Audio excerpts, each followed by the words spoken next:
Hello and what is up, French Horn Rescue family? Thank you so much for joining me today on this live talk. So today we're going to talk about the three things that I find are the most problematic for people when they're not getting the results that they're looking for in the upper register. So before I go ahead and dig in, I just wanted to invite you to like this video once you're in the chat here, and you can actually go ahead and chat me up. Go ahead and just there's a chat box in the lower, should be lower right hand corner for you guys, and I would love to hear any questions you guys have. And if you haven't already subscribed to the channel, that really helps me out and just helps me to get this message out to as many people as possible. So please go ahead and do so. So without further ado, let's go ahead and get into the content. So what goes on a lot of the time, I find, usually when I'm working with a new student, like these are the three things that I find that most need to be addressed in order for them to be successful. And the first is very, very common. And what happens is a lot of the time in the upper register, just because of things that we were told when we were younger, and particularly by band directors and, well-meaning band directors who are on top of the podium and really just trying to get their students to sound better. And the only thing they can kind of say in that short window without the kids, starting to talk more or getting more into more trouble is more air, right?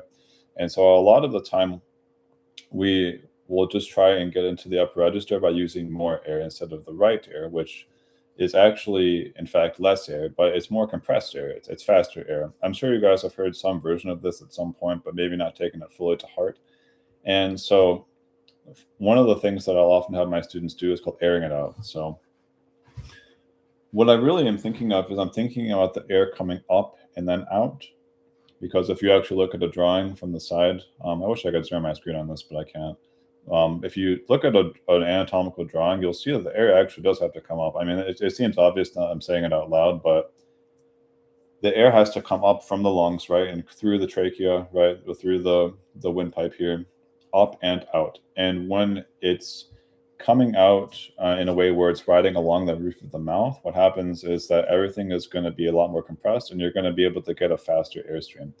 So it's the difference between this kind of air and this kind of air. Right. So we really want to think about the air being a lot faster and more compressed. And really, we don't need to use as much air to get the result that we're looking for, right? And so if you find that you can only play in the upper register when you're playing really loud, if you can't play soft up there, that's probably the reason, is that you're just trying to shove more air into the instrument. You're just trying to blow more air into the instrument instead of blowing the right air. And the way that I will often work on this too, and this is really going into the second part, is how do we actually get the air to be faster? And the way that we do that is primarily going to be through the oral cavity, right? So in my view, what happens is that inside of here, we get smaller. And in other words, the oral cavity gets smaller. And as we do that, the airspeed is going to get faster and faster, right? It's kind of like if you go out to your garden hose outside and you go ahead and put your finger over the faucet, or you can do this at your kitchen sink like I have back there. And so, or you can do this at any place where water comes out, or if you you can do the same thing if you happen to have access to like a compressor or something that shoots out air, or even a vacuum. If you should set it to reverse and just put some air over the top, it's going to be the airstream is going to be a lot more compressed and faster once you do that. So we're just doing that here. Right. And so the way that I often will show my students to do this is either through whistling, which I can't personally do. So if it's all good if you can't, I actually do it this way because I can't whistle. We're just going to go from a low airspeed to a high airspeed with the air that we're airing it out like we did earlier. So cool. So we're going to go ahead and do that one more time now, but we're going to do it with our eyes closed.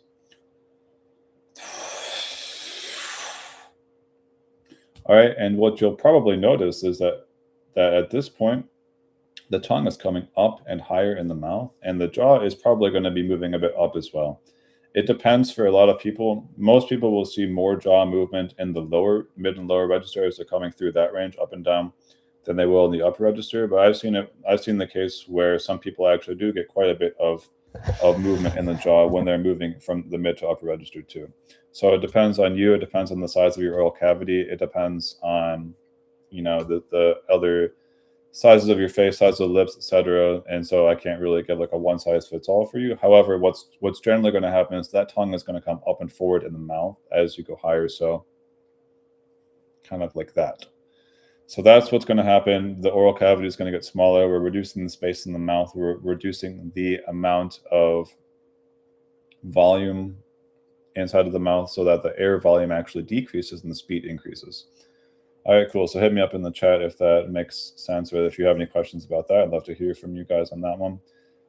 Cool. And then another thing that this is really, I would consider, so the speed of the air generally, and I would say the amount of air being too much rather than focusing on getting the air to be actually less and faster. And then number two is playing with an oral cavity shape that really is too open. And so that's going to really relate back to number one.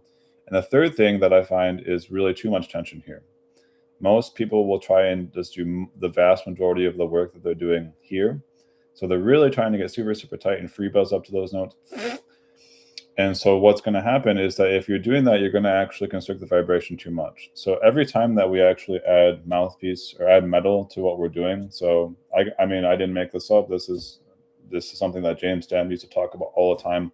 He was a big believer in free buzzing and buzzing. However, when he added more metal, what he always talked about was you need to relax the center of the chops more and more. So as going from a free buzz to just a regular buzz with the mouthpiece, you know, and then onto the horn eventually, what's going to happen is that it should really just be air. And if you go to just play, I think I was an AM. A flat, sorry.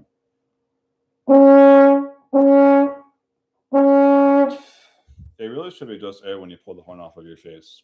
And I talk about this a lot in my live master classes if you've ever been to any of those. So this may be a bit of a review for some of you guys who have come to that.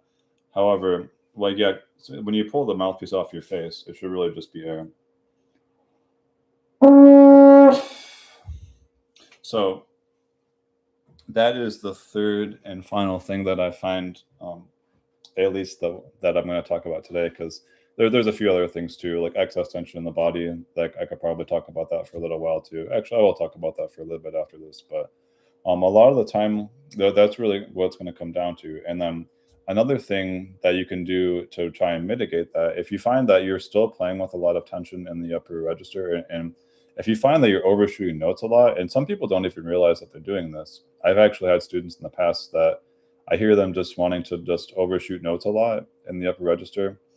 And it's like dia, dia, dia, as they come higher, and it's very, very subtle. It's very slight, but they don't hear it right away. And what's happening is that they're really just trying to do that last bit. They're really trying to make the air compression happen here instead of reducing the size of the oral cavity here. And so that is going to cause problems for you. So if you're still finding that you have a lot of tension, you can actually do this exercise. And I actually like to do this. This is a free buzzing exercise, but what we're going to do is we're going to just like free buzz way, way lower than we would actually be, than the actual pitch that we're going to be playing. So this is what that looks like.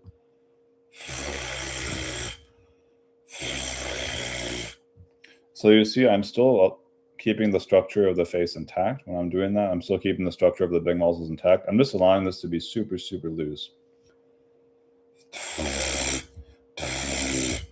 And that more or less approximates the amount of relaxedness, like how relaxed things should be in the center of the chops when you're playing up there.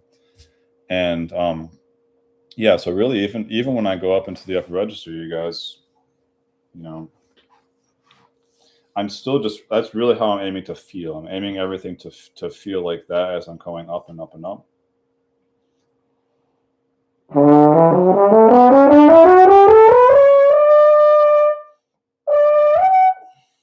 So even when I'm getting up there, I'm still just really focusing on allowing everything to be super, super relaxed when I'm up there. So, so that is an exercise.